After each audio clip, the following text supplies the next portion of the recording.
Assalamualaikum warahmatullahi wabarakatuh. Sahabat cerdas, berjumpa kembali di channel kami.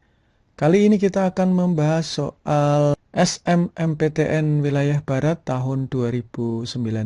Kita mulai dari nomor 46. Di daerah Minangkabau, susu kerbau yang dimasukkan ke dalam tabung bambu akan membentuk padatan yang dikenal sebagai dadih. Bakteri yang paling berperan dalam pembentukan dadih adalah... Jadi sahabat cerdas ya, susu ini kalau nanti membentuk endapan, ini dikenal sebagai dadih. Juga disebut sebagai susu fermentasi padat. Di sini menggunakan bakteri yang dikenal sebagai bakteri asam laktat. Ada banyak sekali, ada 3 paling utama. Yang pertama ada kelompok Lactobacillus, yang kedua Streptococcus, yang ketiga adalah Leuconostoc. Nah, inilah beberapa jenis bakteri yang bisa membuat dadih. Berarti jawabannya adalah Lactobacillus plantarum. Yang A ini adalah Saccharomyces cerevisiae untuk tape, untuk bir, bioetanol. Bacillus megantherium ini untuk industri enzim ya, contohnya seperti enzim amilase. Penicillium camemberti untuk membuat keju. Aspergillus niger ini untuk membuat asam sitrat. Oke ya, kita lanjutkan nomor 47. Pernyataan mengenai bambu berikut yang benar kecuali. Jadi sahabat cerdas ya, di sini termasuk tumbuhan spermatophyta atau tumbuhan berbiji. Berbiji itu ada 2, Aeneas berbiji tertutup sama Gymnus berbiji terbuka. Aeneas ada dikotil dan monokotil. Nah, bambu itu termasuk tumbuhan monokotil. Spermatophyta itu artinya berbiji, dikenal juga kelompok Anthophyta. Artinya tumbuhan yang punya bunga. Jadi, pertama, bambu itu berbiji, yang kedua dia juga berbunga, yang ketiga termasuk monokotil. Ciri khas monokotil adalah batang beruas-ruas, ya. Kemudian, secara vegetatif bisa membentuk tunas. Tetapi juga dia bisa membentuk rizom atau rimpang. Nah, tunas yang muda ini disebut sebagai rebung. Rizomanya ini dikenal sebagai rizoma simpodial atau bercabang. Oke ya, kita lihat ya. Bambu dapat berkembang biak secara vegetatif, betul, dengan tunas maupun rizoma. Bambu berkembang biak dengan biji, betul, karena masuk spermatophyta. Bambu merupakan tumbuhan berbunga, betul. Batang tidak bercabang ini benar. Rizoma tua bercabang salah. Harusnya rizoma muda. Nanti akan membentuk tunas atau yang disebut sebagai rebung ya. Jadi jawabannya nomor 47E. Kita lanjutkan nomor 48.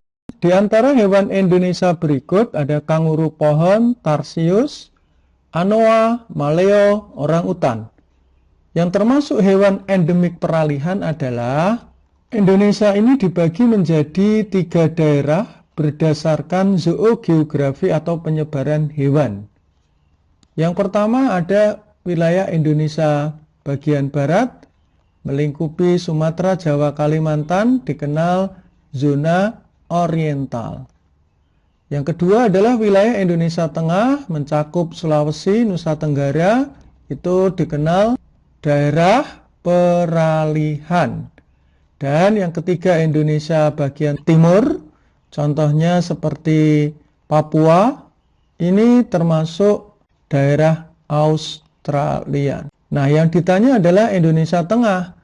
Nah, ini singkatannya adalah mantap. Jadi yang pertama ada burung maleo, kemudian yang kedua ada anoa, yang ketiga ada tarsius, yang keempat babi rusa. Nah ini jadi jawabannya 2, 3, 4 yaitu C. Sementara kanguru pohon ini termasuk wilayah Australian karena ada di Papua ya. Dan orangutan ini ada di wilayah barat, contohnya di Sumatera dan Kalimantan. Oke, kita lanjutkan nomor 49. Berikut ini adalah komponen penyusun trakea pada insekta kecuali. Jadi sahabat cerdas ya, trakea ini merupakan sistem pernafasan pada kelompok serangga.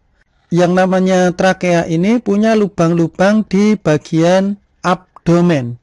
Nah, ini di bagian bawah, ini ada lubang-lubang tempat masuknya udara. Nah, ini gambarnya seperti ini ya, sahabat cerdas ya. Nah, ini gambar dari sistem trakea. Nah, di sini sistem trakea ini punya singkatan STTJ. Jadi, masuknya udara atau oksigen ini melalui lubang spirakel atau stigma. Kemudian masuk ke pembuluh trakea, cabang dari trakea, trakeolus. Kemudian udara ini langsung berdifusi masuk ke dalam jaringan tanpa diangkut oleh sistem peredaran darah. Jadi kita lihat option jawabannya, yang A pembuluh trakea betul, B spirakel lubangnya, trakeolus cabang dari trakea, stigma ini juga lubang, yang bukan adalah E, yaitu adalah ostium. Nah, ostium ini merupakan lubang pada hewan spons atau porifera, ini tempat masuknya sistem sirkulasi air. Nah, oke, nomor 49E kita lanjutkan ke nomor 50. Bagian biji yang biasa kita makan pada siamais atau jagung adalah, jadi sahabat cerdas ya, jagung ini termasuk kelompok monokotil atau berkeping biji satu. Nah, di dalam kotiledon ini tersusun oleh satu, ada calon tumbuhan baru dikenal embrio. Nah, dan ada cadangan makanan bagi embrio ini sebelum berkecambah, namanya endosperm. Nah, biasanya endosperm ini berisi amilum atau tepung. Nah, berarti yang kita makan pada jagung itu adalah endosperm, nomor 50D. Nah, bagian yang lain adalah ovulum ini dikenal sebagai bakal biji, kemudian embrio ini sebagai calon individu baru, ovarium ini bakal buah, dan daging buah ini adalah carpellum, ini kulitnya nanti. Oke ya, nomor 50, jawabannya D. Kita lanjutkan nomor 51. Lapisan pita Kaspari di sel jaringan endodermis pada akar tumbuhan berfungsi sebagai apa? Oke, sahabat cerdas, sekarang kita gambarkan dari jaringan pada akar. Yang terluar ini ada selapis sel, ini merupakan jaringan epidermis. Nah, bermodifikasi menjadi bulu akar. Selanjutnya di sini ada korteks. Nah, setelah korteks, tanda hijau ini adalah endodermis. Nah, setelah itu ada perisikel dan masuk ke jaringan pengangkut yang namanya xilem. Nah, kita tulis dulu ya, sahabat cerdas ya. Ini tadi adalah korteks, kemudian ini ada endodermis, ini perisikel. Nah, yang ditanya adalah di bagian endodermis, ini terdapat satu pita, namanya adalah pita Kaspari. Nah, di sini air itu nanti ada dua cara penyerapan atau masuknya ke dalam xilem. Yang pertama, air ini langsung masuk ke dalam sitoplasma yang dikenal aliran simplas.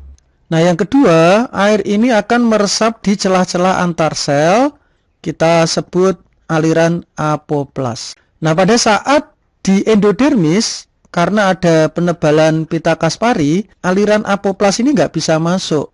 Akhirnya aliran apoplas ini mengikuti aliran simplas karena di bagian endodermis itu ada sel penerus. Nah, sehingga fungsi pita Kaspari ini mengontrol masuknya air dan unsur hara agar diseleksi sebelum masuk ke dalam xilem. Berarti jawabannya adalah E, penyeleksi unsur hara yang masuk sebelum ke xilem. Option yang lain, pembentuk rambut akar adalah epidermis.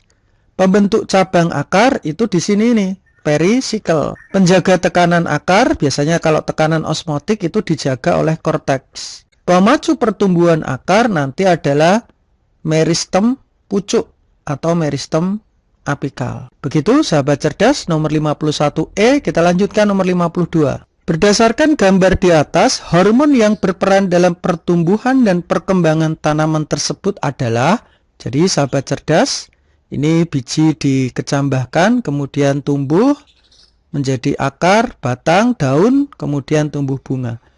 Jadi di dalam proses pertumbuhan dan perkembangan pada tanaman, itu ada 3 hormon utama yang menginisiasi proses tersebut, disingkat SAG, SAG.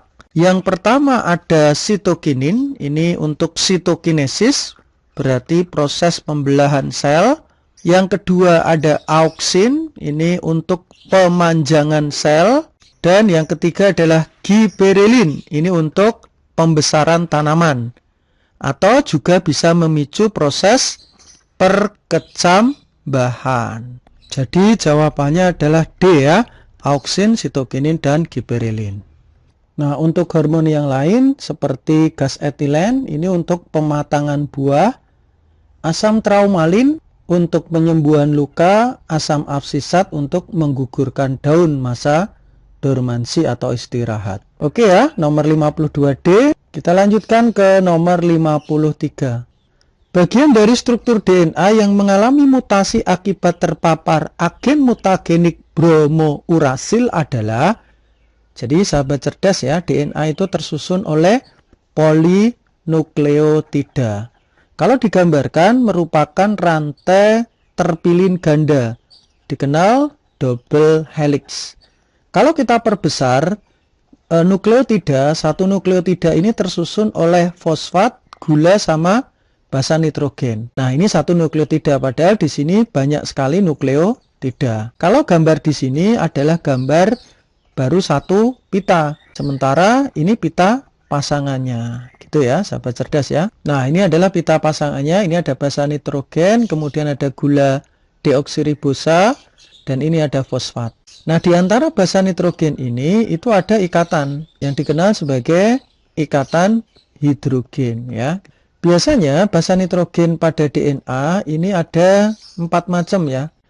Agustus, ada basa adenin guanin termasuk purin, timin sitosin ini termasuk basa pirimidin. Pasangannya biasanya A dengan T, di sini G dengan S, atau di sini boleh T dengan A ya. Nah, pada saat terjadi mutasi atau perubahan pada gen, itu perubahannya terjadi di basa nitrogen ini, sahabat cerdas. Sehingga kalau ditanya mutasi DNA terpapar oleh bromourasil itu di bagian pasangan basa ini. Nah, berarti nomor 53 adalah C. Nah, apa sih mutagenik bromourasil ini? Jadi, mutagenik bromourasil ini adalah zat antimetabolik. Kita lanjutkan ke nomor 54. Perhatikan pernyataan berikut. Kombinasi yang sesuai dengan syarat berlakunya hukum Hardy-Weinberg adalah, jadi hukum Hardy-Weinberg ini menyatakan tentang genetika populasi. Di dalam sebuah populasi, frekuensi gen itu akan tetap dari generasi ke generasi berikutnya. Itu syaratnya adalah tipola gencak. Yang pertama, tidak ada migrasi. Artinya, populasinya harus tertutup, tidak boleh keluar masuk. Yang kedua, populasinya harus besar.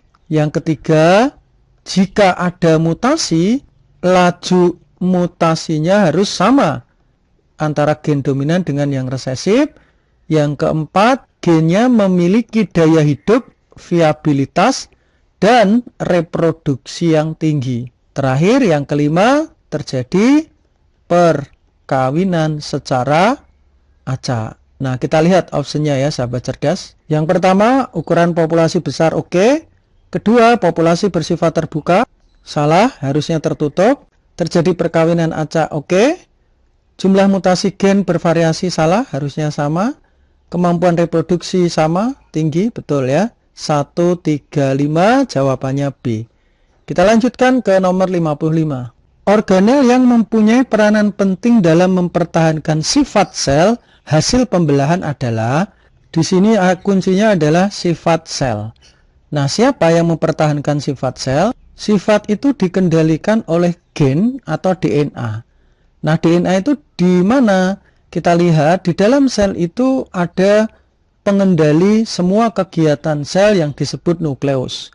Di dalam nukleus nanti ada kromosom. Nah, di dalam kromosom ada DNA atau gen. Nah, inilah yang menentukan sifat makhluk hidup.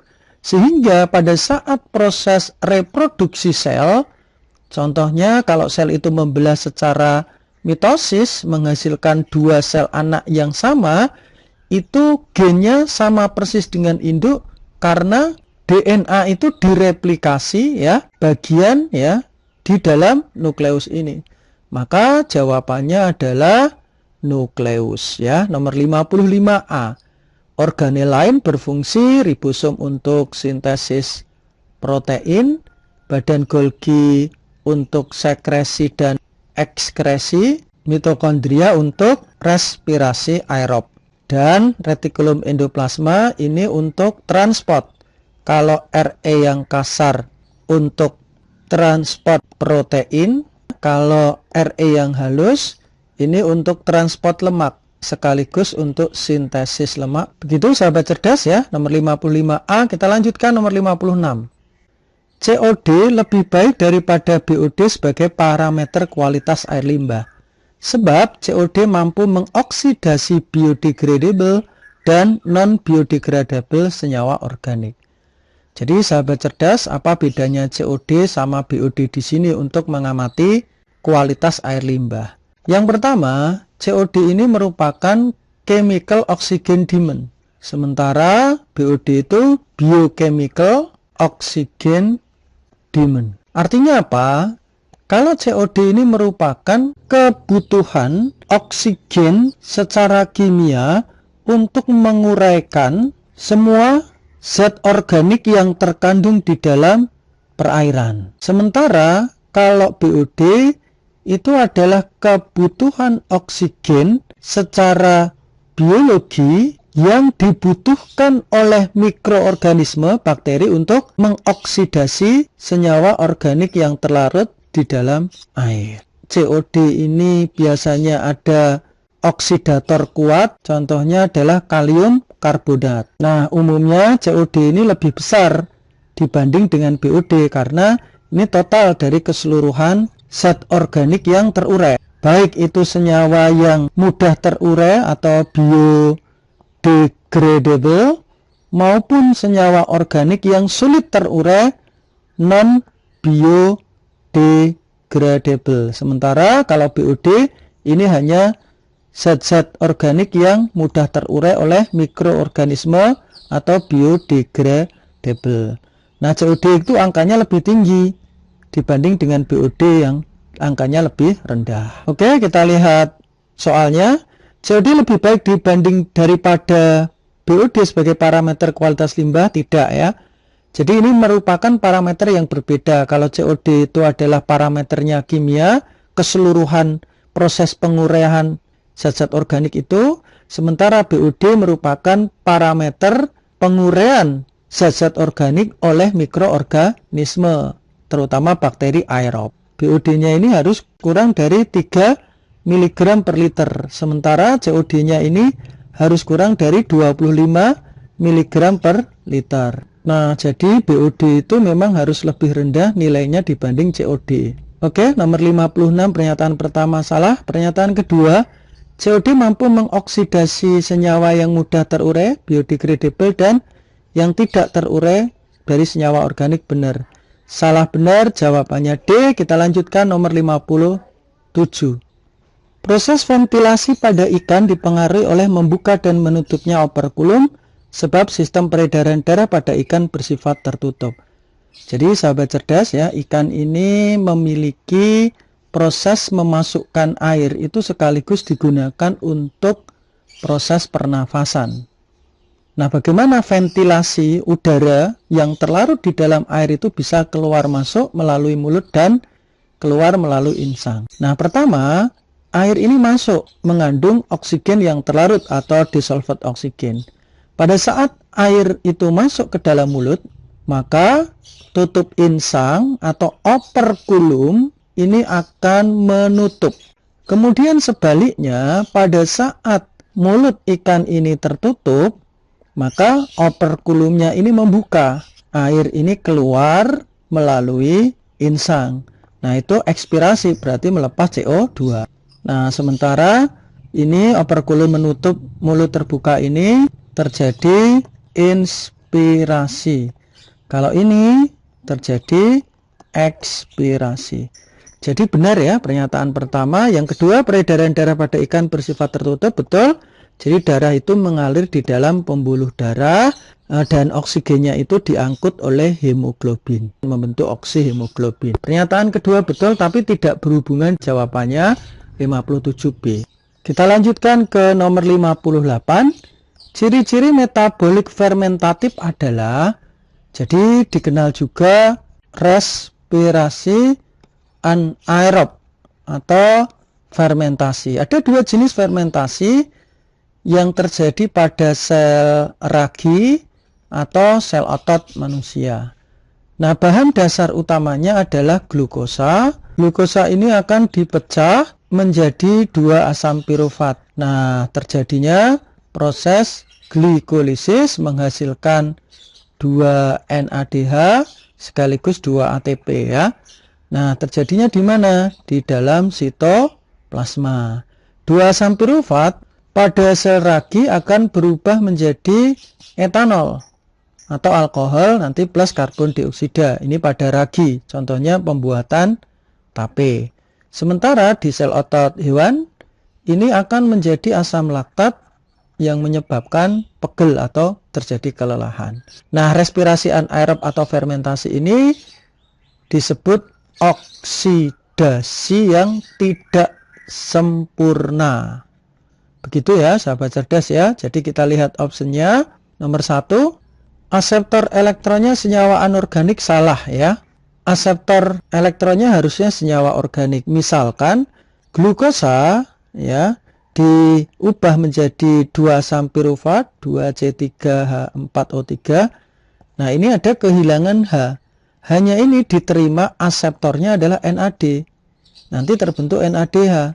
Lah, NAD ini termasuk senyawa organik. Begitu ya. Nah, nomor 2, oksidasi tidak sempurna, benar. Terjadinya di dalam mitokondria, salah. Harusnya di sitoplasma. ATP yang terbentuk sedikit, betul, karena hanya 2 ATP. Ya, jadi jawabannya 24C. Kita lanjutkan nomor 59. Jenis ikatan kimia yang ditemukan antara pasangan basa pada seutas ganda DNA adalah, jadi kita sudah jelaskan DNA tadi adalah double helix atau terpilin ganda. Nah, ini adalah nukleotida, kemudian ini pasangannya juga nukleotida, maka dikenal sebagai polinukleotida. Nukleotida ini ada fosfat, ada gula deoksiribosa, ada basa. Ini juga basa, ini gula deoksiribosa, dan ini fosfat. Nah, di antara basa ini dihubungkan oleh satu ikatan yang dikenal ikatan hidrogen. Contohnya basa adenin berpasangan dengan timin, ikatannya ada 2. Guanin dengan sitosin, ikatan hidrogennya ada 3. Begitu ya sahabat cerdas. Jadi jawabannya adalah ikatan hidrogen nomor 59, 4 saja, yaitu D. Terakhir nomor 60. Perbedaan antara animal cloning dan fertilisasi in vitro adalah sebagai berikut. Kita lihat ya sahabat cerdas ya. Cloning itu merupakan teknik reproduksi untuk menghasilkan anak yang identik dengan induk. Nah, tekniknya disebut sebagai transplantasi nukleus atau cangkok inti. Nah, bagaimana prosesnya? Contohnya inti sel tubuh somatis. Misalkan pada pembuatan domba doli ini ngambil dari sel ambing atau sel kelenjar susu, kemudian ditransplantasikan ke dalam ovum yang kosong. Nah, ini dimasukkan ke sini. Kemudian inti sel tubuh ini setelah dimasukkan ke ovum yang kosong, ditanam ke dalam rahim. Nah, ternyata bisa menghasilkan individu baru yang identik dengan pendonor inti sel somatik ini, contohnya pada domba doli. Nah, berbeda dengan teknik fertilisasi in vitro atau dikenal bayi tabung. Kalau bayi tabung ini mempertemukan sperma dan ovum itu secara in vitro atau di luar tubuh, sehingga melibatkan proses fertilisasi dari 2 sel, yaitu sel sperma ya, kemudian juga ovum. Nah, setelah difertilisasikan di luar, Sigotnya ini ditanam ke dalam rahim, dan sigot yang ada di dalam rahim ini akan berkembang menjadi embrio, fetus, anak yang bervariasi. Kenapa bervariasi? Karena melibatkan dua sel kelamin, yaitu sperma dan ovum. Nah, itu perbedaan utama antara cloning dengan bayi tabung. Kita lihat option jawabannya. Animal cloning menggunakan klon nukleus sel tubuh, sedangkan fertilisasi in vitro menggunakan nukleus sel telur. Betul ya. Animal cloning termasuk terapi gen secara in vitro, sedangkan fertilisasi secara in vitro tidak. Salah ya. Jadi animal cloning itu bukan terapi gen, tapi transplantasi inti. Yang ketiga, individu baru hasil cloning identik. Nah, ini identik benar. Sedangkan pada fertilisasi in vitro berbeda atau bervariasi. Ini benar. Fertilisasi in vitro memerlukan rahim penerima, sedangkan animal cloning tidak memerlukan rahim. Jadi dua-duanya tetap butuh rahim ya. Oke, nomor 613B. Demikian sahabat cerdas pembahasan SMMPTN Wilayah Barat tahun 2019. Tetap semangat, sukses selalu. Assalamualaikum warahmatullahi wabarakatuh.